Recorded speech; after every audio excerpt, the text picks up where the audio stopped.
ಪರೀಕ್ಷೆಯ ಭಯ ಬೇಡ, ಆದರೆ ತಯಾರಿ ಇರಲಿ. ಎಲ್ಲರಿಗೂ ನಮಸ್ಕಾರ. ಇವತ್ತಿನ ಈ ವಿಡಿಯೋಗೆ ಸ್ವಾಗತ. ಈಗಾಗಲೇ ಸರ್ಕಾರದಿಂದ ಪರೀಕ್ಷಾ ವೇಳಾಪಟ್ಟಿಗಳು ಹೊರಬಿದ್ದಿದೆ. ಅದರಲ್ಲೂ SLC ಹಾಗೂ PUC ವಿದ್ಯಾರ್ಥಿಗಳು ಪರೀಕ್ಷೆಗೆ ತಯಾರಿ ನಡೆಸುವ ಬದಲಿಗೆ ಭಯ ಪಡುವುದೇ ಹೆಚ್ಚು. ಬೋರ್ಡ್ ಎಕ್ಸಾಮ್ಸ್ ಅಂದ ತಕ್ಷಣ ಭಯ ಸಹಜ. ಆದರೆ ಪರೀಕ್ಷೆಯ ಕಾಲ ಹತ್ತಿರವಾಗುತ್ತಿದ್ದಂತೆ ವಿದ್ಯಾರ್ಥಿಗಳಲ್ಲಿ ಹಾಗೂ ಪೋಷಕರಲ್ಲಿ ಆತಂಕ ಕೂಡ ಸಾಮಾನ್ಯ. ಓದಿದ್ದು ನೆನಪಿರುತ್ತದೆಯೇ? ಫೇಲ್ ಆದರೆ ಏನು ಮಾಡುವುದು? ಅಂಕಗಳು ಕಡಿಮೆ ಆದರೆ ಏನು ಮಾಡುವುದು ಎಂಬೆಲ್ಲ ಪ್ರಶ್ನೆಗಳು ಮನಸ್ಸನ್ನು ಕಾಡುವುದುಂಟು. ಆದರೆ ವಿದ್ಯಾರ್ಥಿಗಳೇ, ಪರೀಕ್ಷೆ ಎಂಬುದು ಭಯಪಡುವ ಸಂಗತಿಯಲ್ಲ. ಬದಲಾಗಿ ನಾವು ಕಲಿತ ಜ್ಞಾನವನ್ನು ಪ್ರದರ್ಶಿಸಲು ಇರುವ ಒಂದು ಸುವರ್ಣ ಅವಕಾಶ ಎಂದು ಭಾವಿಸಿರಿ. ಸರಿಯಾದ ಯೋಜನೆ, ಶಿಸ್ತು ಮತ್ತು ಧನಾತ್ಮಕ ಮನೋಭಾವವಿದ್ದರೆ ಯಾವುದೇ ಪರೀಕ್ಷೆಯನ್ನು ಸುಲಭವಾಗಿ ಎದುರಿಸಬಹುದು. ಪರೀಕ್ಷೆಯಲ್ಲಿ ಪಾಸಾಗಿ ಗರಿಷ್ಠ ಅಂಕ ಗಳಿಸಲು ಮತ್ತು ಒತ್ತಡ ಮುಕ್ತವಾಗಿರಲು ಪ್ರತಿಯೊಬ್ಬ ವಿದ್ಯಾರ್ಥಿಯು ಈ ಕೆಳಗೆ ಹೇಳಿರುವ ಸೂತ್ರಗಳನ್ನು ಪಾಲಿಸಿರಿ. ನೆನಪಿರಲಿ, ಹೇಳಿರುವ ಎಲ್ಲ ಸೂತ್ರಗಳು ಎಲ್ಲರಿಗೂ ಸೂಕ್ತವಾಗದಿದ್ದರೂ ನಿಮ್ಮ ಹಂತಕ್ಕನುಗುಣವಾಗಿ ಪಾಲಿಸಿರಿ. ಅಧ್ಯಯನ ಯೋಜನೆ ಮತ್ತು ತಯಾರಿ, study plans and preparations. Syllabus ಅರಿತುಕೊಳ್ಳಿ. ಕರ್ನಾಟಕ ರಾಜ್ಯ ಪಠ್ಯಪುಸ್ತಕವೇ ಆಧಾರವಾಗಿದ್ದು ಸಂಪೂರ್ಣವಾಗಿ ಓದುವ ಪ್ರಯತ್ನವನ್ನು ಮಾಡಿ. 90%ಕ್ಕೂ ಹೆಚ್ಚು ಪ್ರಶ್ನೆಗಳು ಪಠ್ಯಪುಸ್ತಕದಿಂದಲೇ ಬರುತ್ತದೆ. ವಿಷಯವಾರು ಪಠ್ಯಗಳ ಅಧ್ಯಯನ ಹಾಗೂ ಅರ್ಥ ಮಾಡಿಕೊಳ್ಳುವ ಕಡೆ ಒತ್ತು ನೀಡಬೇಕು. ಅಂಕಗಳ ವಿಭಜನೆ, ಯಾವ ಪಾಠಕ್ಕೆ ಎಷ್ಟು ಅಂಕಗಳಿವೆ ಎಂಬುದನ್ನು ತಿಳಿದು ಹೆಚ್ಚು ಅಂಕವಿರುವ ಪಾಠಗಳಿಗೆ ಮೊದಲು ಆದ್ಯತೆ ನೀಡಿ. ಪರಿಣಾಮಕಾರಿ ವೇಳಾಪಟ್ಟಿ, ಎಫೆಕ್ಟಿವ್ ಟೈಮ್ ಟೇಬಲ್. ಪರೀಕ್ಷೆಗೆ ಮುನ್ನವೇ ವ್ಯವಸ್ಥಿತ ವೇಳಾಪಟ್ಟಿ ಮಾಡಿಕೊಳ್ಳಿ. ಯಾವ ವಿಷಯದ ಪಠ್ಯಕ್ಕೆ ಹೆಚ್ಚಿನ ಆದ್ಯತೆ ಬೇಕು ಎಂಬುದನ್ನು ಅರಿತು ವಿಷಯವಾರು ಸ್ಟಡಿ ಪ್ಲಾನ್ ಸಿದ್ಧಪಡಿಸಿರಿ. ಉದಾಹರಣೆಗೆ, ನಿಮಗೆ ಕನ್ನಡದಲ್ಲಿ ಪಾಂಡಿತ್ಯ ಎಂದಾದರೆ ಸ್ವಲ್ಪ ಕಠಿಣವೆನಿಸಿದ ವಿಷಯಕ್ಕೆ ಹೆಚ್ಚಿನ ಸಮಯ ನೀಡಿ ಯೋಜನೆ ತಯಾರಿಸಿ. ಶಿಸ್ತಿನ ಪಾಲನೆ, ವೇಳಾಪಟ್ಟಿಯನ್ನು ಕೇವಲ ಸಿದ್ಧಪಡಿಸಿದರೆ ಸಾಲದು. ಪರೀಕ್ಷೆ ಮುಗಿಯುವವರೆಗೆ ಅದನ್ನು ಕಟ್ಟುನಿಟ್ಟಾಗಿ ಪಾಲಿಸಿ. ದೈನಂದಿನ ಅಭ್ಯಾಸ, ಇದು ಸದ್ಯದ ಯೋಜನೆಯ ಭಾಗವಾಗಿರುವುದರ ಜೊತೆಗೆ ಶಿಕ್ಷಕರು ತರಗತಿಯಲ್ಲಿ ಮಾಡಿದ ಪಾಠವನ್ನು ಅದೇ ದಿನ ಓದಿ ಮುಗಿಸಿ. ಇದರಿಂದ ಕೊನೆಯ ಕ್ಷಣದ ಗಡಿಬಿಡಿ ತಪ್ಪುತ್ತದೆ. ಈ ಅಭ್ಯಾಸ ಎಕ್ಸಾಮ್ ತಯಾರಿ ಮುಂಚೆನೂ ಬೆಳೆಸಿಕೊಳ್ಳುವುದು ಉತ್ತಮ. ವಿಷಯಗಳ ಬದಲಾವಣೆ ಪ್ರೇರಣೆಗಾಗಿ, ಒಂದೇ ವಿಷಯವನ್ನು ಗಂಟೆಗಟ್ಟಲೆ ಓದಿ ಬೇಸರ ಮಾಡಿಕೊಳ್ಳುವ ಬದಲು ನಿಯಮಿತವಾಗಿ ಸಮಯ, ಸಂದರ್ಭ ಹಾಗೂ ಸನ್ನಿವೇಶಕ್ಕನುಗುಣವಾಗಿ ವಿಷಯಗಳನ್ನು ಬದಲಾಯಿಸುತ್ತಾ ಅಧ್ಯಯನ ಮಾಡಿ. ಉದಾಹರಣೆಗೆ, ಬೆಳಗಿನ ಜಾವ ಎದ್ದು ಓದುವಾಗ ಹೆಚ್ಚು ಕ್ರಿಯಾಶೀಲವಾಗಿರುವ ವಿಷಯವನ್ನು ಆಯ್ದುಕೊಳ್ಳಿ. ಸೂಕ್ತ ಅಧ್ಯಯನ ಸ್ಥಳ, ಓದಲು ಯಾವಾಗಲೂ ಶಾಂತವಾದ, ಗಾಳಿ ಮತ್ತು ಬೆಳಕು ಸಮರ್ಪಕವಾಗಿರುವ ಜಾಗವನ್ನು ಆಯ್ಕೆ ಮಾಡಿಕೊಳ್ಳಿ. ಇದು ಏಕಾಗ್ರತೆಯನ್ನು ಹೆಚ್ಚಿಸುತ್ತದೆ. ಬರೆದು ಅಭ್ಯಾಸ ಮಾಡಿ, ರೈಟ್ ಆ್ಯಂಡ್ ಪ್ರಾಕ್ಟೀಸ್. ಕೇವಲ ಓದುವುದಕ್ಕಿಂತ ಓದಿದ ವಿಷಯವನ್ನು ಬರೆಯುವುದರಿಂದ ನೆನಪಿನ ಶಕ್ತಿ ಹೆಚ್ಚುತ್ತದೆ. 10 ಬಾರಿ ಓದುವುದಕ್ಕಿಂತ 1 ಬಾರಿ ಬರೆಯುವುದು ಪರಿಣಾಮಕಾರಿ ಎಂದು ಹೇಳಲಾಗುತ್ತದೆ.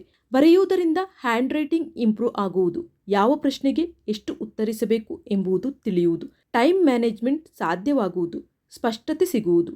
ಅಂದರೆ ಡಯಾಗ್ರಾಮ್, ಗಣಿತದಲ್ಲಿ ಸೂತ್ರಗಳನ್ನು, ಫಾರ್ಮುಲಾಸ್ ಮತ್ತು ಸಮಾಜ ವಿಜ್ಞಾನದಲ್ಲಿ ನಕ್ಷೆಗಳನ್ನು, ಮ್ಯಾಪ್ಸ್ ಬರೆದೇ ಅಭ್ಯಾಸ ಮಾಡಬೇಕು. ಉಳಿದನ್ನು ಕೂಡ ಓದಿದ ಮೇಲೆ ಬರೆದು ಕಲಿಯಿರಿ. ಅರ್ಥಪೂರ್ಣ ಕಲಿಕೆ ಮತ್ತು ಪುನರ್ ಅವಲೋಕನ, ಅರ್ಥೈಸಿಕೊಂಡು ಓದಬೇಕು. ಗಂಟೆಗಟ್ಟಲೆ ಬಾಯ್ಪಾಠ ಮಾಡುವ ಬದಲು ವಿಷಯದ ಮೂಲ ಪರಿಕಲ್ಪನೆಯನ್ನು ಅರ್ಥ ಮಾಡಿಕೊಳ್ಳಿ. ಇದು ದೀರ್ಘಕಾಲ ನೆನಪಿನಲ್ಲಿ ಉಳಿಯುವುದು. ಅಲ್ಲದೆ ಅಲ್ಲಿ 100ಕ್ಕೆ 100 ಮಾರ್ಕ್ ಬರೆದಿದ್ದರೂ 70ರಿಂದ 80% ಆರಾಮಾಗಿ ಸ್ಕೋರ್ ಮಾಡಬಹುದು. ನೋಟ್ಸ್ ಸಿದ್ಧಪಡಿಸಿ. ಓದುವಾಗ ಪ್ರಮುಖ ಅಂಶಗಳನ್ನು ಅಂಡರ್ಲೈನ್ ಮಾಡಿ ಅಥವಾ ಪ್ರತ್ಯೇಕವಾಗಿ ಬರೆದಿಟ್ಟುಕೊಳ್ಳಿ. ಇದು ರಿವಿಷನ್ ಸಮಯದಲ್ಲಿ ಸಹಾಯಕ್ಕೆ ಬರುವುದು. ಅಲ್ಲದೆ ದೊಡ್ಡ ಮಾರ್ಕ್ನ ಪ್ರಶ್ನೆಗಳಾದರೆ ಆ ಪ್ರಶ್ನೆಗಳ ಬುಲೆಟ್ ಪಾಯಿಂಟ್ಸ್ ಅಥವಾ ಸಬ್ ಹೆಡ್ಡಿಂಗ್ಗಳನ್ನು ಬರೆದಿಟ್ಟುಕೊಂಡಿರಿ. ಆ ಪಾಯಿಂಟ್ಗಳ ಆಧಾರದ ಮೇಲೆ ಅರ್ಥ ಮಾಡಿಕೊಂಡು ವಿವರಿಸಿ ಬರೆಯಬಹುದು. ಇದು ಉತ್ತಮ ಆಯ್ಕೆ. ಗುಂಪು ಚರ್ಚೆ, ಅವಶ್ಯಕತೆ ಬಿದ್ದರೆ ಹಾಗೂ ನಿಮಗೆ ಸೂಕ್ತವೆನಿಸಿದರೆ ಸಮಾನ ಆಸಕ್ತಿಯ ಗೆಳೆಯರೊಂದಿಗೆ ಸೇರಿ ಕಠಿಣ ವಿಷಯಗಳ ಬಗ್ಗೆ ಚರ್ಚಿಸಿ. ಇದರಿಂದ ಗೊಂದಲಗಳು ಬಗೆಹರಿಯುತ್ತದೆ. ಇಲ್ಲಿ 2 ಬಗೆಯಲ್ಲೂ ಲಾಭ ಇದೆ. ಒಂದು ವೇಳೆ ನೀವೇ ಬ್ರೈಟ್ ಆಗಿದ್ದು ಇತರರಿಗೆ ಹೇಳಿದರೆ ನಿಮ್ಮ ಪಾಂಡಿತ್ಯ ಹೆಚ್ಚಾಗುವುದು. ಇಲ್ಲದಿದ್ದರೆ ನೀವು ಆ ವಿಷಯದಲ್ಲಿ ಸ್ವಲ್ಪ ವೀಕ್ ಆಗಿದ್ದರೆ ತಿಳಿದವರಿಂದ ಹೇಳಿಸಿಕೊಂಡರೆ ಅಂಡರ್ಸ್ಟ್ಯಾಂಡಿಂಗ್ ಹೆಚ್ಚಾಗುವುದು. ವೀಕೆಂಡ್ ರಿವಿಷನ್, ವಾರದ ಪೂರ್ತಿ ಓದಿದ್ದನ್ನು ಪ್ರತಿ ಶನಿವಾರ ಅಥವಾ ಭಾನುವಾರ ಮರುಪರಿಶೀಲನೆ ಅಥವಾ ರಿವಿಷನ್ ಮಾಡಿ. ಏಕಾಗ್ರತೆ ಮತ್ತು ಅಡೆತಡೆಗಳ ನಿಯಂತ್ರಣ, ತರಗತಿಗೆ ಹಾಜರಾತಿ. ತರಗತಿಯಲ್ಲಿ ಪಾಠ ಕೇಳುವುದರಿಂದಲೇ ಅರ್ಧದಷ್ಟು ಅಧ್ಯಯನ ಪೂರ್ಣಗೊಂಡಂತೆ. ಆದ್ದರಿಂದ ಸುಮ್ಮನೆ ಯಾವಾಗಲೂ ಗೈರಾಗಬೇಡಿ. ಓದುವ ಸಮಯದಲ್ಲಿ ಡಿಜಿಟಲ್ ಅಂತರ ಕಾಯ್ದುಕೊಳ್ಳಿ. ಓದುವ ಸಮಯದಲ್ಲಿ ಮೊಬೈಲ್, ಟಿವಿ ಅಥವಾ ಇನ್ನಿತರ ಗ್ಯಾಜೆಟ್ಸ್ಗಳಿಂದ ದೂರವಿರಿ.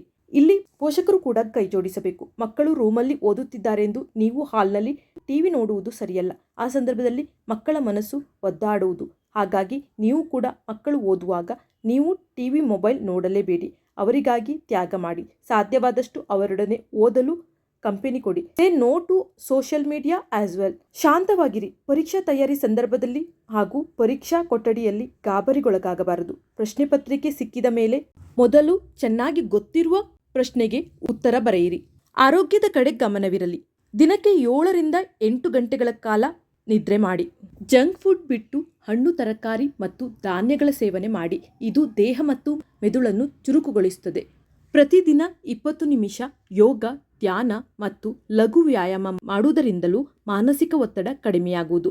ನನ್ನಿಂದ ಸಾಧ್ಯ ಎಂಬ ಆತ್ಮವಿಶ್ವಾಸವನ್ನು ಬೆಳೆಸಿಕೊಳ್ಳಿ. ಸಕಾರಾತ್ಮಕವಾಗಿ ಯೋಚಿಸಿದರೆ ಅರ್ಧ ಗೆಲುವು ನಿಮ್ಮದಾಗುತ್ತದೆ. ಧನಾತ್ಮಕ ಚಿಂತನೆ ಬಹಳ ಮುಖ್ಯ. ಪೋಷಕರು ಕೂಡ ನೀನು ಮಾಡಬಲ್ಲೆ ಎಂಬ ಧೈರ್ಯ ತುಂಬಿರಿ. ಧೈರ್ಯ ಕುಗ್ಗಿಸುವ ಕೆಲಸ. ಕಂಪ್ಯಾರಿಸನ್ ಮಾಡಬೇಡಿ. ಹಿಂದಿನ ಪ್ರಶ್ನೆ ಪತ್ರಿಕೆಗಳ ಪರಿಶೀಲನೆ. Solve the previous question paper. ಕಳೆದ 5 ರಿಂದ 7 ವರ್ಷಗಳ ಪ್ರಶ್ನೆ ಪತ್ರಿಕೆಗಳನ್ನು ಬಿಡಿಸಿ. ಇದು ಪ್ರಶ್ನೆಗಳ ಮಾದರಿಯನ್ನು ಅರ್ಥ ಮಾಡಿಕೊಳ್ಳಲು ಮತ್ತು ಸಮಯ ನಿರ್ವಹಣೆಯನ್ನು ಸುಧಾರಿಸಲು ಸಹಾಯ ಮಾಡುತ್ತದೆ. ಮಾದರಿ ಪ್ರಶ್ನೆ ಪತ್ರಿಕೆಯನ್ನು ನಿಗದಿತ ಸಮಯದಲ್ಲಿ ಬಿಡಿಸಿ ಅಭ್ಯಾಸ ಮಾಡಿ. ಶಾಲೆಯ ತರಗತಿಯಲ್ಲಿ 30 ವಿದ್ಯಾರ್ಥಿಗಳಿದ್ದರೆ ಅವರುಗಳನ್ನು ವಿದ್ಯಾರ್ಥಿಗಳಿಗೆ ತಿಳಿಸದೆ ಅವರು ವರ್ಷಪೂರ್ತಿ ಗಮನಿಸಿದ ವಿಚಾರದ ಆಧಾರದ ಮೇಲೆ ಎಕ್ಸಲೆಂಟ್, ವೆರಿ ಗುಡ್ ಕೆಟಗರಿ ಹಾಗೂ ಓಕೆ ಕೆಟಗರಿ ಎಂದು ವಿಂಗಡಿಸಿಕೊಂಡು ಆಯಾ ಕೆಟಗರಿಗೆ ಹೇಗೆ ಸಹಾಯ ಮಾಡಬೇಕು ಹಾಗೆ ಬೆಂಬಲ ನೀಡುತ್ತಾ ಹೋಗಬೇಕು. ನೆನಪಿರಲಿ ಶಿಕ್ಷಕರೇ, ನಿಮ್ಮ ಗಮನ ವರ್ಗೀಕರಣಕ್ಕನುಗುಣವಾಗಿ ಇರಬೇಕು. ಕೊನೆಯ ವರ್ಗದಲ್ಲಿರುವ ವಿದ್ಯಾರ್ಥಿಗಳಲ್ಲಿ ಧೈರ್ಯ ತುಂಬಬೇಕು.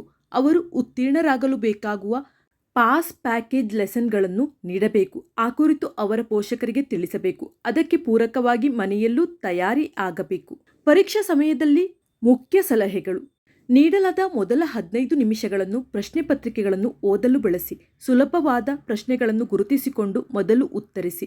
ಇದು ಆತ್ಮವಿಶ್ವಾಸವನ್ನು ಹೆಚ್ಚಿಸುತ್ತದೆ. ಪರೀಕ್ಷಾ ಕೇಂದ್ರದ ಹೊರಗೆ ಸ್ನೇಹಿತರೊಂದಿಗೆ ಉತ್ತರಗಳ ಬಗ್ಗೆ ಚರ್ಚೆ ಮಾಡಿ. ಅನಗತ್ಯ ಗೊಂದಲಕ್ಕೆ ಒಳಗಾಗಬೇಡಿ. ಅವರು ಹೆಚ್ಚು ಓದಿದ್ದಾರೆ ಎಂದು ತಾನು ಕಡಿಮೆ ಎಂದು ಭಾವಿಸುವುದು ಬೇಡ. ನಿಮ್ಮ ಮಟ್ಟಿಗೆ ನೀವೇ ಹೆಚ್ಚು, ನೀವೇ ಬೆಸ್ಟ್. ಶಾಂತತೆಯಿಂದ ಮುಂದುವರೆಯಿರಿ. ಪರೀಕ್ಷೆಯ ನಂತರದ ಮೌಲ್ಯಮಾಪನ ಬೇಡ. ಬರೆದಿದ್ದು ಬರೆದಾಗಿದೆ. ಅನಗತ್ಯ ಮೌಲ್ಯಮಾಪನದಿಂದ ಇತರ ಸಬ್ಜೆಕ್ಟ್ ಮೇಲೆ ಇಂಪ್ಯಾಕ್ಟ್ ಆಗುವುದು ಬೇಡ. ಮುಂದೇನಾಗಬೇಕು ಎಂಬ ಬಗ್ಗೆ ಗಮನ ಕೇಂದ್ರೀಕರಿಸಿ ಮತ್ತೊಮ್ಮೆ ಇನ್ನೂ ಚೆನ್ನಾಗಿ ಆಗಲು ಪ್ರಯತ್ನಿಸಿ. ಪರೀಕ್ಷೆಯಲ್ಲಿ ಉತ್ತರಗಳನ್ನು ಬರೆಯುವಾಗ ಆತುರ ಬೇಡ.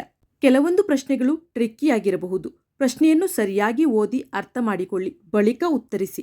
ನೀವು ಅವಧಿಗೆ ಮುನ್ನವೇ ಎಲ್ಲ ಉತ್ತರಗಳನ್ನು ಮುಗಿಸಿದ್ದರೆ ಅವುಗಳನ್ನು ಮತ್ತೊಮ್ಮೆ ಓದಿಕೊಳ್ಳಿ. ಪರೀಕ್ಷೆ ಬರೆಯುವಾಗ ಒಂದು ವೇಳೆ ನಿಮಗೆ ಉತ್ತರ ನೆನಪಾಗದಿದ್ದರೆ ಗಾಬರಿ ಆಗಬೇಡಿ. ಆ ಪ್ರಶ್ನೆಯ ಉತ್ತರಕ್ಕೆ ಜಾಗ ಬಿಟ್ಟು ಶಾಂತಚಿತ್ತದಿಂದ ಮುಂದಿನ ಪ್ರಶ್ನೆಯ ಕಡೆಗೆ ಗಮನ ಕೊಡಿ. ಎಲ್ಲ ಪ್ರಶ್ನೆಗಳಿಗೆ ಉತ್ತರಿಸಿದ ಬಳಿಕ ಆ ಪ್ರಶ್ನೆಗೆ ಉತ್ತರ ಬರೆಯಲು ಪ್ರಯತ್ನಿಸಿ. ನಮ್ಮ ಪ್ರಕಾರ ಯಾವುದೇ ಪ್ರಶ್ನೆಯನ್ನು ಗೊತ್ತಿಲ್ಲ ಎಂದು ಹಾಗೆ ಬಿಡಬಾರದು. ಏನಾದರೂ ಪ್ರಯತ್ನಿಸಿ ಅಟೆಂಪ್ಟ್ ಮಾಡಿ.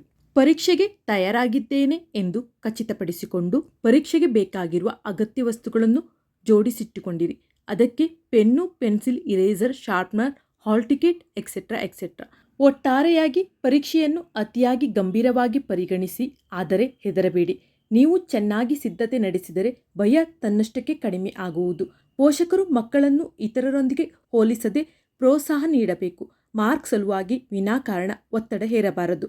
ಉತ್ತಮವಾಗಲು ಏನು ಸಹಕಾರ ನೀಡಬೇಕು ನೀಡಿರಿ. ಮಾರ್ಕ್ ಸಲುವಾಗಿ ಆಮಿಷಗಳನ್ನು ಒಡ್ಡಬೇಡಿ. ಅದು ಅವರುಗಳ ಮಾನಸಿಕತೆಯ ಮೇಲೆ ಪ್ರಭಾವ ಬೀರಬಹುದು. ಪ್ರಯತ್ನವೇ ಯಶಸ್ಸಿನ ಮೂಲ. ಸಾಧಿಸುವ ಮುನ್ನ ಹಾಸ್ಯವಾಗಿ ನೋಡುತ್ತಾರೆ, ಸಾಧಿಸಿದ ಮೇಲೆ ವಿಶೇಷವಾಗಿ ನೋಡುತ್ತಾರೆ. ನಿರಂತರ ಪರಿಶ್ರಮವೇ ಗೆಲುವಿನ ಹಾದಿ. ಆತ್ಮವಿಶ್ವಾಸವೇ ಯಶಸ್ಸಿನ ರಹಸ್ಯ. ನಿಮ್ಮ ಕನಸುಗಳನ್ನು ಬಿಡಬೇಡಿ. ಅವು ನಿಮ್ಮ ಭವಿಷ್ಯದ ಮಾರ್ಗದರ್ಶಿಗಳು. ನೀವು ಹೋರಾಡುವ ಧೈರ್ಯ ಮಾಡುವವರೆಗೆ ನಿಮ್ಮ ಶಕ್ತಿ ನಿಮಗೆ ತಿಳಿಯುವುದಿಲ್ಲ. ಮನಸ್ಸಿಗೆ ಅಪರಿಮಿತ ಶಕ್ತಿ ಇದೆ. ಆತ್ಮವಿಶ್ವಾಸದಿಂದಿರಿ. ಪ್ರಯತ್ನಪಟ್ಟು ಸೋತವರಿಗಿಂತ ಆತ್ಮವಿಶ್ವಾಸದ ಕೊರತೆಯಿಂದ ಸೋತವರೇ ಹೆಚ್ಚು.